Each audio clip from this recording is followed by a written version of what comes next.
నమస్కారం సుఖీభవకు స్వాగతం. ఈ రోజు సుఖీభవలో గుండెకు మేలు చేసే రైస్ బ్రౌన్ ఆయిల్. చలికాలంలో గ్లూకోజ్ పెరుగుతుందా? కాఫీ టీలను అతిగా తాగితే షుగర్ వస్తుందా? సిర్రోసిస్ ను పూర్తిగా నయం చేయొచ్చా? ఇంకా హెల్త్ టిప్. వంటల్లో నూనె వాడకం పెరిగితే మన ఒంట్లోనూ కొవ్వులు, కొలెస్ట్రాల్ శాతాలు కూడా పెరుగుతాయి. ఇది కాదనలేని సత్యం. అందుకే నూనెల వాడకంలో మనందరికీ ఒకంత గుబులు. ఏ నూనె వాడాలి? ఆరోగ్యానికి ఏది మేలు చేస్తుంది? రిఫైన్డ్ ఆయిల్ వాడొచ్చా? ఇలాంటి అనేక సందేహాలతో మనలో చాలా మంది సతమతమవుతూ ఉంటారు. అయితే ఇలాంటి అనుమానాలు ఏవీ అక్కర్లేకుండా నిక్షేపంగా వాడుకునే వంట నూనె ఒకటి ఉంది. దాని పేరే రైస్ బ్రౌన్ ఆయిల్. వరిగింజల పొట్టు నుంచి తయారు చేసే ఈ నూనె గుండె ఆరోగ్యానికి చాలా మంచిదని చెబుతారు నిపుణులు. రైస్ బ్రౌన్ ఆయిల్తో వనగూరే ఆరోగ్య ప్రయోజనాల గురించి ఇప్పుడు తెలుసుకుందాం.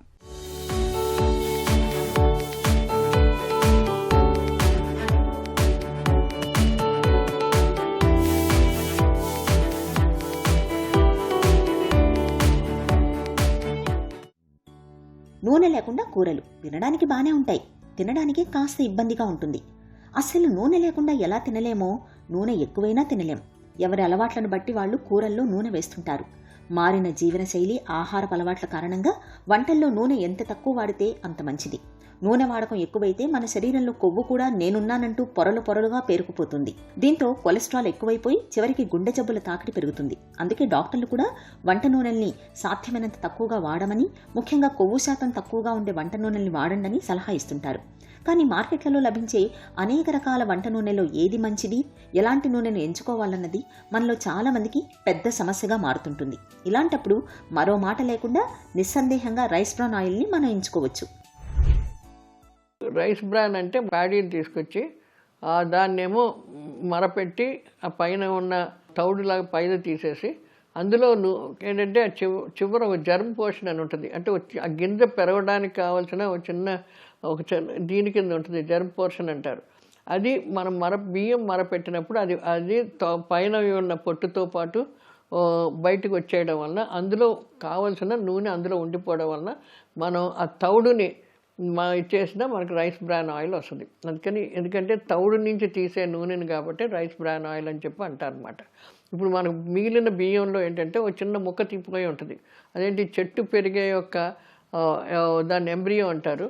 అది పోతూ ఉంటుంది అనమాట బ్రాన్లోకి, అంటే తౌడులోకి పోతూ ఉండటం వలన దాన్ని ప్రాసెస్ చేస్తూ ఉంటే మనకి నూనె వస్తూ ఉంటుంది. ఈ రైస్ బ్రాన్ ఆయిల్ ఇవాళ రేపు చాలా మంచిది, ఆరోగ్యానికి కూడా మంచిదని చెప్పి అంటూ ఉన్నారు. ఇది ఎలా ఉపయోగపడుతుందంటే మన రైస్ బ్రాన్ ఆయిల్ వాడడం వలన మనిషి యొక్క కొలెస్ట్రాల్ లెవెల్ తగ్గిస్తూ ఉంటుంది, మనకి హార్ట్ హెల్త్కి ఉపయోగపడుతూ ఉంటుంది. గింజ ధాన్యాలు అవి ఏవైనా కావచ్చు, వాటిలో పోషకాలన్నీ గింజ పై పొరల్లోనే ఎక్కువగా ఉంటాయి. వరి గింజల్లోనూ అంతే. అయితే మనం నాగరికత పేరుతో బియ్యాన్ని బాగా పాలిష్ పట్టించేస్తూ పోషకాలన్నింటినీ తౌడు రూపంలో బయటకు వదిలేస్తున్నాం. ఇలా బయటకు వదిలేస్తున్న తౌడు నుంచి ప్రత్యేక పద్ధతిలో వంట నూనెను తయారు చేయడం వల్ల వాటిలోని పోషకాలన్నీ మనం రైస్ బ్రాన్ ఆయిల్లో తిరిగి పొందగలుగుతున్నాం. మిగతా నూనెలతో పోలిస్తే రైస్ బ్రాన్ ఆయిల్లో ప్రోటీన్లు, పాలీసాకరైడ్స్, పీచు వంటి పోషకాలు ఎక్కువ, కొవ్వులు తక్కువ. ఈ ఆయిల్లో తక్కువ కొలెస్ట్రాల్ ఉండడంతో గుండెకు ఎలాంటి హాని జరగదు. కొలెస్ట్రాల్ తక్కువగా ఉండడంతో బరువు కూడా తగ్గే అవకాశం ఉంది. రైస్ బ్రాన్ ఆయిల్లో ఉండే విటమిన్ ఈతో పాటు ఇతర యాంటీ ఆక్సిడెంట్లు ఎక్కువగా ఉంటాయి. ఇవి క్యాన్సర్ల ముప్పును బాగా తగ్గిస్తాయి. అలాగే రోగ నిరోధక శక్తిని పెంచుతాయి. పైగా నోటికి అంటుకోదు. దీనివల్ల ఆహారం యొక్క అసలు రుచి నోటికి తగులుతుంది. ఎక్కువ డిగ్రీల దగ్గర ఈ ఆయిల్ మరగడం వల్ల ఆహార పదార్థాల్లోకి రైస్ బ్రాన్ ఆయిల్ ఎక్కువగా చేరదు. పూరీ లాంటి ఆయిల్ ఫుడ్ తిన్నప్పుడు కూడా పొట్ట తేలికగా ఉంటుంది. తక్కువ కొలెస్ట్రాల్, విటమిన్ ఈ సమృద్ధిగా ఉండే రైస్ బ్రాన్ ఆయిల్ ధర కూడా తక్కువే కావటం విశేషం. ఈ రైస్ బ్రాన్ ఆయిల్ మనకి శరీరంలో ఉన్న కొలెస్ట్రాల్ లెవెల్ తగ్గించి, అంటే ఏంటి, హెచ్డిఎల్ ఎక్కువ చేసి ఎల్డిఎల్ బాగా తగ్గించడమే కాకుండా గుండె హెల్త్కి కోసం చాలా తోడ్పడుతూ ఉంటుంది. ఇక ఈ కొలెస్ట్రాల్ ఎక్కువైపోయిన కొద్దికిను డయాబెటీస్ లెవెల్ పెరుగుతూ ఉంటుంది. డయాబెటీస్లో కూడా చాలా రకాల ప్రాబ్లమ్స్ ఉన్న షుగర్ పేషెంట్స్ అందరికీ హార్ట్ దెబ్బతింటూ ఉంటుంది. కాబట్టి రైస్ బ్రాన్ ఆయిల్ వాడడం మంచిది. ఇంకోటి మనకి అది సరైన వైటమిన్ కూడా దొరుకుతూ ఉంటుంది.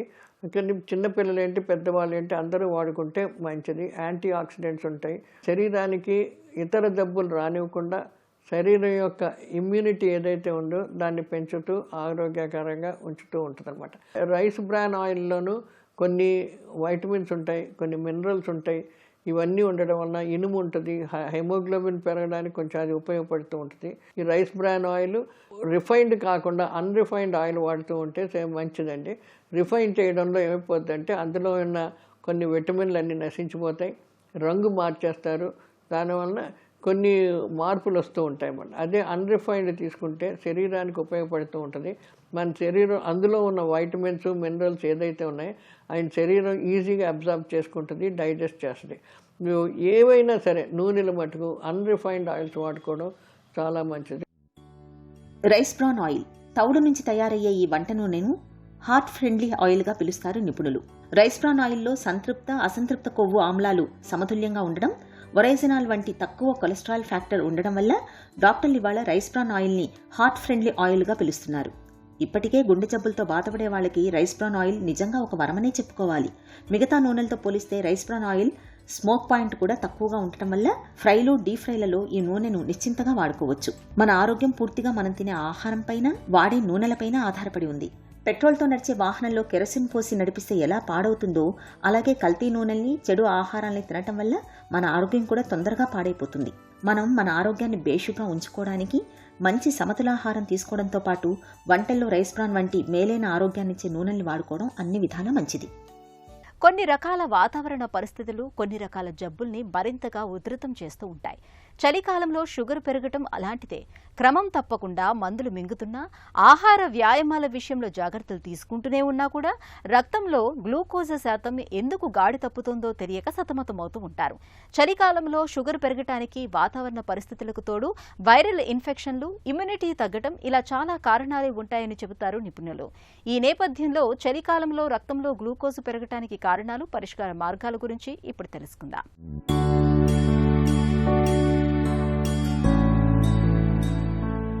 మిగిలిన కాలాలతో పోలిస్తే శీతాకాలంలో వ్యాధులు ఎక్కువగా వస్తుంటాయి. వైరల్, బ్యాక్టీరియల్ ఇన్ఫెక్షన్లు పెరుగుతాయి. సహజంగా శరీరంలో రోగనిరోధక శక్తి తగ్గుతుంది. అయితే వీటన్నిటితో పాటు ఈ కాలంలో రక్తంలో చక్కెర స్థాయిలు కూడా ఎక్కువగా పెరుగుతూ ఉంటాయి. అందుకని ఈ కాలంలో సాధారణంగా చాలామంది మధుమేహం బారిన పడుతుంటారు. అలాగే షుగర్ ఉన్నవారికి మందులు వాడుతున్నా సరే అది ఇంకా పెరిగిపోతూ ఉంటుంది. చలికాలంలో రక్తంలో గ్లూకోజ్ స్థాయిలు పెరగడానికి విటమిన్ డి లోపాన్ని ఒక ప్రధాన కారణంగా చెప్పుకోవచ్చు. శీతాకాలంలో ఎండ తక్కువ సమయం ఉంటుంది. తగినంత ఎండ మనకు తగలకపోతే మన శరీరంలో విటమిన్ డి లోపం ఏర్పడుతుంది. ఈ లోపం వల్ల ఇన్సులిన్ ప్రభావితమై తగ్గిపోతుంది. దీంతో రక్తంలో చక్కెర స్థాయిలు పెరిగే ఆస్కారం ఏర్పడుతుంది. కాబట్టి మధుమేహులు ఈ చలికాలంలో రోజూ కాసేపు ఎండలో కూర్చోవడాన్ని అలవాటుగా చేసుకోవాలి. ఇక చలికాలంలో తగినంత వ్యాయామం లేకపోవడం వల్ల కూడా రక్తంలో గ్లూకోజ్ పెరగడానికి కారణమవుతుంది. ఈ సీజన్లో వాతావరణం చల్లగా ఉండటంతో చాలామంది వ్యాయామాన్ని దూరం పెడుతుంటారు. శరీరానికి చాలినంత శ్రమ లేకపోవడం వల్ల రక్తంలో చక్కెర స్థాయిలు పెరిగే అవకాశం ఉంటుంది. కాబట్టి ఈ సీజన్లో ఉదయాన్నే లేవలేకపోయినా కనీసం సాయంత్రమైనా ఓ గంట పాటు వ్యాయామాలకు కేటాయించుకోవాలి. ఇక చలికాలంలో సాధారణంగానే ఉష్ణోగ్రతలు తక్కువగా ఉంటాయి. చల్లటి ఉష్ణోగ్రత వద్ద ఇన్సులిన్ ప్రభావవంతంగా పనిచేసే అవకాశాలు తక్కువగా ఉంటాయి. దీంతో షుగర్ పెరిగే అవకాశం ఉంటుంది. వాతావరణం చల్లగా ఉండటంతో ఈ సీజన్లో చాలా మంది సరిగా నీళ్లను తాగరు. దీంతో మన శరీరంలో చాలినంత నీరు ఉండదు. నీరు తగినంతగా లేకపోతే మన శరీరంలో ఎక్కువగా ఉన్న గ్లూకోజ్ బయటకు వెళ్లడానికి వీలు కాదు. ఇలాంటప్పుడు రక్తంలో చక్కెర స్థాయిలు పెరిగిపోతాయి. కాబట్టి శీతాకాలంలో మధుమేహులు ఈ అంశాలన్నింటినీ దృష్టిలో ఉంచుకోవాలి. రోజూ కాసేపు ఎండకు కూర్చోవడం, శరీరానికి చాలినంత శ్రమను కల్పించుకోవడం, దాహం వేసినా వేయకున్నా తరచుగా నీళ్లను తాగుతుండటం, ఇన్సులిన్ను గది ఉష్ణోగ్రత వద్ద భద్రపరుచుకోవడం వంటి జాగ్రత్తలు తీసుకోవాలి. అప్పుడే ఈ చలి సీజన్లో షుగర్ చక్కగా అదుపులో ఉంటుంది. కాఫీ, టీ తాగే అలవాటు ఉన్న వారికి షుగర్ జబ్బు బారిన పడే అవకాశాలు ఎక్కువగా ఉంటాయనే నమ్మకం మనలో చాలా మందిలో కనిపిస్తుంది. రోజులో కప్పులకు కప్పులు కాఫీ, టీలను తాగటం, వాటిలో చక్కెరను ఎక్కువగా వేసుకోవటం అనేది మధుమేహాన్ని తెచ్చిపెడుతుందని బలంగా నమ్ముతారు. అసలు ఈ నమ్మకంలో నిజమెంత? కాఫీ, టీలను తాగటం వల్ల షుగర్ వస్తుందని అనుకోవటంలో నిజానిజాల గురించి డాక్టర్ ఏమంటున్నారో ఇప్పుడు తెలుసుకుందాం. కాఫీ, టీ అనేది ఏంటంటే మన శరీరంలో ఉన్నటువంటి కౌంటర్ రెగ్యులేటరీ హార్మోన్స్ని ఉత్తేజపరుస్తాయి అన్నమాట. అంటే మనకి ఇన్సులిన్కి వ్యతిరేకంగా పనిచేసేటువంటి హార్మోన్స్, ఇన్సులిన్ యాంటగనిస్టులు అని కొన్ని ఉంటాయి మన శరీరంలో, వాటిని ఉత్తేజపరుస్తాయి. అంటే ఎడ్రిలిన్ గ్రంథి, లేకపోతే థైరాయిడ్, లేకపోతే ఎడ్రినల్, కార్టికోస్టెరాయిడ్, ఇవన్నీ కూడా ఎక్కువ. అంటే మన కాఫీ కానీ టీ కానీ తాగితే మనకు కొంచెం ఏదో శక్తి వచ్చినట్టు ఉంటుంది కదా, నిజంగానే కొంత శక్తి విడుదలవుతుంది అనమాట లోపల, ముఖ్యంగా కాలేయంలోంచి కొవ్వు కణాల్లోంచి కండరాల్లోంచి కొంత శక్తి రిలీజ్ అయ్యి మనకి కొంత ఏదైనా పని చేసుకోవడానికి అవకాశం కలుగుతుంది అనమాట. కానీ డయాబెటీస్ వస్తుంది, అంత డయాబెటీస్ వచ్చేంత ఇన్సులిన్ అగనెస్ట్, ఇన్సులిన్కి వ్యతిరేకంగా పనిచేసే పదార్థాలు అంటే రోజు 10 సార్లు 20 సార్లు కాఫీలు టీలు తాగే వాళ్ళ విషయం చెప్పలేం. కానీ సామాన్యంగా 2 సార్లు 3 సార్లు కాఫీ టీలు షుగర్ వేసుకుని తాగినా కూడా, మరి ఎన్ని సంవత్సరాల పాటు తాగినా కూడా, కాఫీ అయినా టీ అయినా కూడా డయాబెటీస్ని కలిగిస్తుందన్న విషయంలో నిరూపణ జరగలేదు. చాలా పరిశోధనలు జరిగాయి. వీటిలో కూడా కాఫీ తాగినట్లయితే దాంట్లో ఉన్నటువంటి కెఫీన్తో ప్యాంక్రియాస్ గ్రంథి పాడైపోతుంది. కాఫీ తాగిన వాళ్ళలో ప్యాంక్రియాస్ గ్రంథి పాడటం వల్ల డయాబెటీస్ వస్తుందని కొంతమంది. టీలో రకరకాల టానిన్స్ ఉంటాయన్నమాట. టీలో రకరకాల టానిన్స్, రకరకాల పదార్థాలు ఉంటాయి. వీటి వలన కూడా డయాబెటీస్ వస్తుందని ఒకప్పుడు అనుకునేవాళ్ళు. కానీ ఈ రోజుల్లో కాఫీ టీలు మనం మరీ ఎక్కువ అతిగా తాగే వాళ్ళ గురించి తెలియదు. కానీ మామూలుగా సామాన్యంగా మనందరం తాగే మోతాదుల్లో కాఫీ టీ తాగినట్లయితే డయాబెటీస్ వచ్చేటువంటి అవకాశం లేదండి. జవజీవాలతో కళకళలాడుతూ ఒక పెద్ద కెమికల్ ఫ్యాక్టరీ లాగా పనిచేయాల్సిన మన కాలేయానికి ఇవాళ హెపటైటిస్ ఇన్ఫెక్షన్లు, కొన్ని రకాల జబ్బులు పెనుశాపాలుగా మారుతున్నాయి. పొగ, మద్యం వంటి అలవాట్లు, గాడి తప్పిన తిండి తీరు మూలంగా కూడా కాలేయం ఆరోగ్యం దెబ్బతినిపోతూ ఉంటుంది. కొన్ని సందర్భాల్లో ఇన్ఫెక్షన్లు తీవ్రమై కాలేయం పూర్తిగా నిర్వీర్యం అయిపోతూ ఉంటుంది. లివర్ సిరోసిస్ అలాంటిదే. దీని బారిన పడ్డప్పుడు కాలేయంలోని కణజాలం క్రమంగా సిమెంట్ ముద్దలాగా గిడసబారిపోతూ ఉంటుంది. అయితే దీనికి ఒకవైపు చికిత్స తీసుకుంటూనే మరోవైపు జీవనశైలి, అలవాట్లు, ఇతరత్ర విషయాల్లో జాగ్రత్తలు తీసుకుంటే సిరోసిస్ను చక్కగా అదుపులో ఉంచుకోవచ్చని చెబుతారు నిపుణులు. లివర్ సిరోసిస్ను పూర్తిగా నయం చేసే చికిత్సల గురించి డాక్టర్ని అడిగి ఇప్పుడు తెలుసుకుందాం.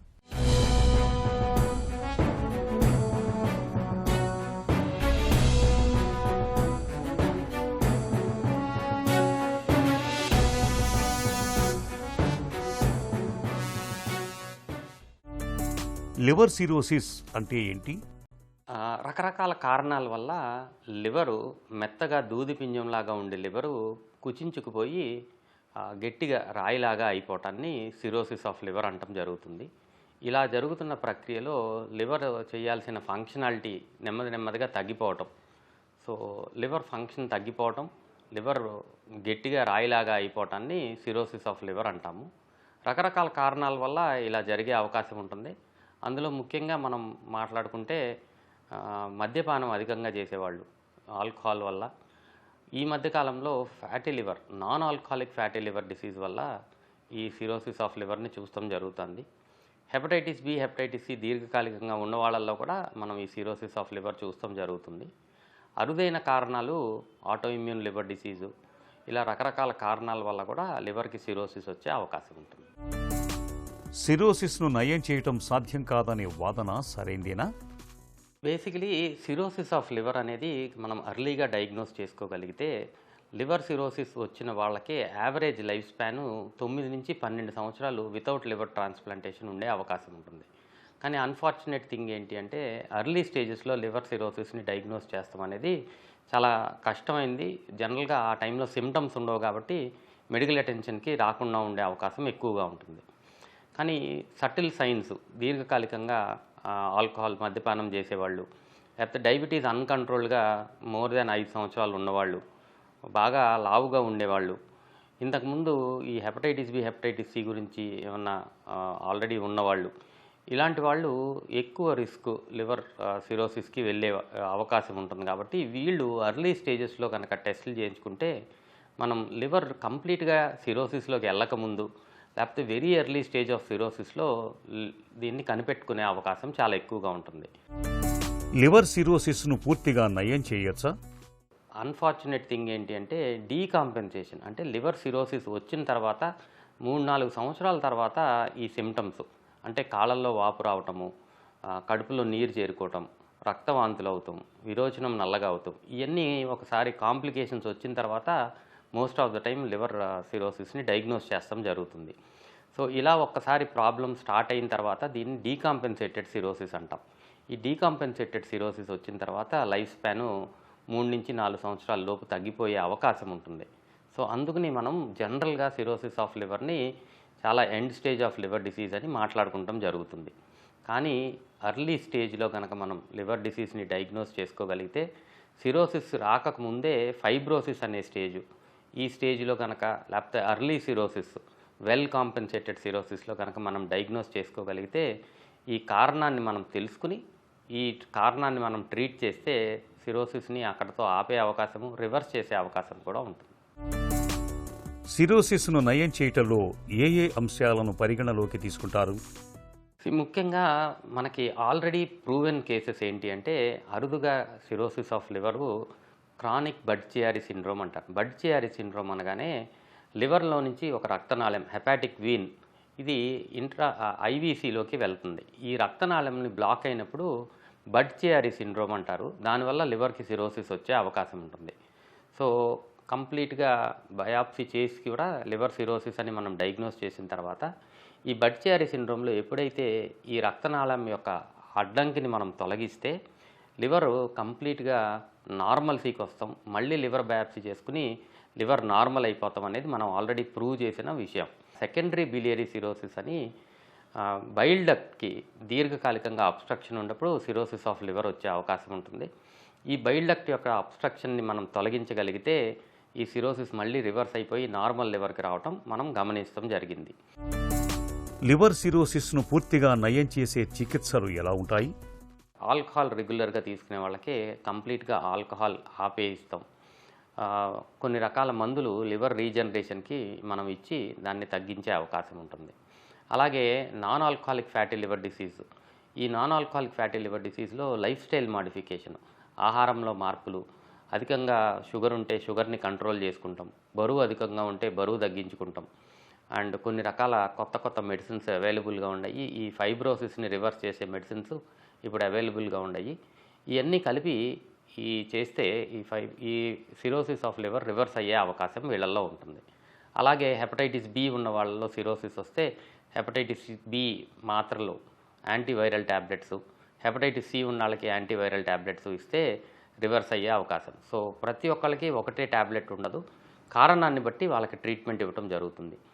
జనరల్గా మిడిల్ ఏజ్డ్ ఫీమేల్స్లో మనం ఆటో ఇమ్యూన్ హెపటైటిస్ అనేది కూడా అర్లీ స్టేజ్ ఆఫ్ సిరోసిస్లో మనం దానికన్నా ముందు కనిపెట్టగలిగితే కంప్లీట్గా రివర్స్ చేసే అవకాశం ఉంటుంది. వీళ్ళకి ఇనీషియల్ స్టేజ్లో స్టీరాయిడ్స్, దాని తర్వాత ఇమ్యూనోమాడ్యులేటర్ మెడికేషన్స్, ఈ కాంబినేషన్లో ఈ సిరోసిస్ని రివర్స్ చేసే అవకాశం. సిరోసిస్ కేసుల్లో కాలేయ మార్పిడికి ఎప్పుడు వెళతారు? రక్తవాంతులు కానీ విరోచనం నల్లగా అవుతాం అంటే ఇంటర్నల్గా ఈసోఫేజియల్ వ్యారిసెస్ అంటారు. రక్తనాళాలు ఉబ్బిపోయి ఉంటాయి అన్నవాహికలో, పొట్ట లోపల, అది రప్చర్ అయ్యి ఇంటర్నల్గా బ్లీడింగ్ అయ్యే అవకాశం ఉంటుంది. ఈ కాంప్లికేషన్స్ ఇలా కాకుండా కొంతమందికి నీరు పొట్టలో అధికంగా ఉండటం వల్ల దీని ప్రెషరు కిడ్నీస్ మీద పడి కిడ్నీ ఫంక్షనాలిటీ తగ్గిపోతుంది, హెపటోరీనల్ సిండ్రోమ్ అంటారు. అండ్ కొంతమంది ఈ లివర్ ఫిల్టర్ చేయాల్సిన పని ఉంటుంది మనకి. ఈ ఫిల్టరేషన్ కెపాసిటీ లివర్ సిరోసిస్లో తగ్గిపోవటం వల్ల హెపాటిక్ ఎన్సెఫలోపతి అంటారు. ఈ అమోనియా అవన్నీ బ్రెయిన్లోకి వెళ్ళి మత్తుగా అయిపోవటం, కొన్నిసార్లు కోమాలోకి వెళ్ళే అవకాశం ఉంటుంది. ఈ అన్ని కాంప్లికేషన్స్ ఎప్పుడైనా ఇందులో ఒక కాంప్లికేషన్ వచ్చినా కానీ దీన్ని మనం డీకాంపెన్సేటెడ్ సిరోసిస్ అంటాం. ఒక్కసారి డీకాంపెన్సేటెడ్ సిరోసిస్ వచ్చిన తర్వాత మెడికల్ మేనేజ్మెంట్తో ఈ కాంప్లికేషన్ని తగ్గించుకున్న వీళ్ళని రెగ్యులర్గా ఫాలో అప్ చేస్తా వీళ్ళకి లివర్ ట్రాన్స్ప్లాంటేషన్ అనేది మనం సజెస్ట్ చేస్తాం జరుగుతుంది. లివర్ ట్రాన్స్ప్లాంటేషన్ ఎవరికి ఇనీషియల్గా తొందరగా చేయాలి అనేది మెల్డ్ సోడియం అనే ఒక స్కోరింగ్ సిస్టమ్ ద్వారా మనం ప్రయారిటైజ్ చేసుకుని ఎవరికి మెల్డ్ స్కోర్ ఎక్కువగా ఉంటుందో వాళ్ళకి త్వరితగతిన లివర్ ట్రాన్స్ప్లాంటేషన్ చేయాల్సిన అవసరం ఉంటుంది. కాలేయ పరీక్షల్లో ఫైబ్రోస్కాన్ ప్రాధాన్యం ఏమిటి? డెఫినెట్గా ఫైబ్రోస్కాన్ అనేది ఇప్పుడు కొత్తగా వచ్చిన స్కానింగ్ ఒక లివర్ పరీక్ష. అల్ట్రాసౌండ్ స్కాన్లో జనరల్గా మనము అర్లీ స్టేజ్ ఆఫ్ సిరోసిస్ కానీ ఫైబ్రోసిస్ని కానీ కనిపెట్టే అవకాశం ఉండదు. దానిపైన సూపర్ఫిషియల్గా ఫ్యాట్ ఉంటే అండర్లయింగ్ లివర్ లోపల సిరోసిస్ని కానీ ఫైబ్రోసిస్ని కానీ ఐడెంటిఫై చేయలేం. కానీ ఫైబ్రోస్కాన్ అనే కొత్త మెషిన్ వల్ల మనం లివర్లో ఎర్లీ స్టేజ్ ఆఫ్ ఫైబ్రోసిస్ అంటే లివర్ ఇంకా సిరోసిస్కి ముందు లైట్గా గట్టిగా అవుతూ మొదలు పెడుతుంది. ఎప్పుడైతే ఈ గట్టిగా అవుతుందో దీన్ని మనం ఫైబ్రోసిస్ స్టేజ్ అంటాము. ఈ ఎర్లీ స్టేజ్లో లివర్ డిసీజ్ని కనిపెట్టే అవకాశము చాలా ఎక్కువగా ఉంటుంది ఫైబ్రోస్కాన్ వల్ల. సో రివర్సల్ ఆఫ్ సిరోసిస్ అని మనం మాట్లాడుకుంటున్నప్పుడు ఈ ఫైబ్రోస్కాన్ డెఫినెట్గా చాలా హెల్ప్ఫుల్గా ఉంటుంది. ఎందుకంటే మనం చాలా ఎర్లీ స్టేజ్లో లివర్ డిసీజ్ని కనిపెట్టే అవకాశం ఉంటుంది. లివర్ సిరోసిస్ విషయంలో ఎలాంటి అవగాహన అవసరం? ఫ్యామిలీలో కనుక ఎవరికైనా సరే లివర్ డిసీజ్ ఉంటే ఆల్కహాల్ తీసుకునే వాళ్ళల్లో highly prone for liver cirrhosis. వీళ్ళు రెగ్యులర్గా చెకప్ చేయించుకోవాల్సిన అవసరం ఉంటుంది. అధికంగా బరువు చాలా సంవత్సరాల నుంచి ఉండ, అన్కంట్రోల్ డయాబెటీస్ చాలా సంవత్సరాల నుంచి ఉండ, వీళ్ళల్లో non alcoholic fatty liver disease ఉండి ఇది సిరోసిస్గా పరిగణించే అవకాశం చాలా ఎక్కువగా ఉంటుంది. వీళ్ళు డెఫినెట్గా జాగ్రత్తలు తీసుకోవాల్సిన అవసరం ఉంటుంది. రెగ్యులర్గా పరీక్షలు చేయించుకుని అర్లీ స్టేజ్లోనే డయాగ్నోస్ చేసుకుంటాం చాలా ఇంపార్టెంట్.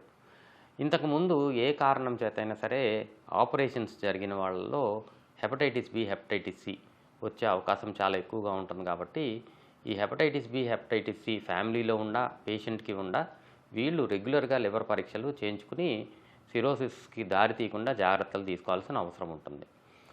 అధికంగా తొందరగా అలసిపోవటం కానీ, కుడి పక్కన పొట్టలో నొప్పి కానీ ఉన్న వాళ్ళు ఎవరైనా సరే లివర్ పరీక్షలు అర్లీ స్టేజ్లో చేయించుకుని ఈ లివర్ ఏదన్నా సిరోసిస్కి దారి తీస్తుందా అని అర్లీ స్టేజ్లో తెలుసుకుంటే లివర్ సిరోసిస్ని రాకుండా జాగ్రత్తలు తీసుకోవచ్చు. ఒకవేళ వచ్చినా అర్లీ స్టేజ్లో కనుక్కుని దాన్ని రివర్స్ చేసుకునే అవకాశం చాలా ఎక్కువగా ఉంటుంది. లివర్ సిరోసిస్ మొండితే కావచ్చు, కానీ ఓవైపు చికిత్స తీసుకుంటూ మరోవైపు జీవనశైలి, అలవాట్లు, ఇతరత్ర విషయాల్లో తగిన జాగ్రత్తలు తీసుకోవడం ద్వారా లివర్ సిరోసిస్ను పూర్తిగా నయం చేసుకునే అవకాశాలున్నాయి. ఇక ఈ రోజు కార్యక్రమాన్ని ముగించే ముందు ఒక చిన్న చిట్కా మీకోసం. చలికాలంలో తరచూ అల్లం టీ, తులసి టీ, మిరియాల సూప్ వంటివి తరచూ తీసుకోండి. ఇవి దగ్గు, జలుబు బాధల నుంచి మంచి ఉపశమనాన్ని అందిస్తాయి.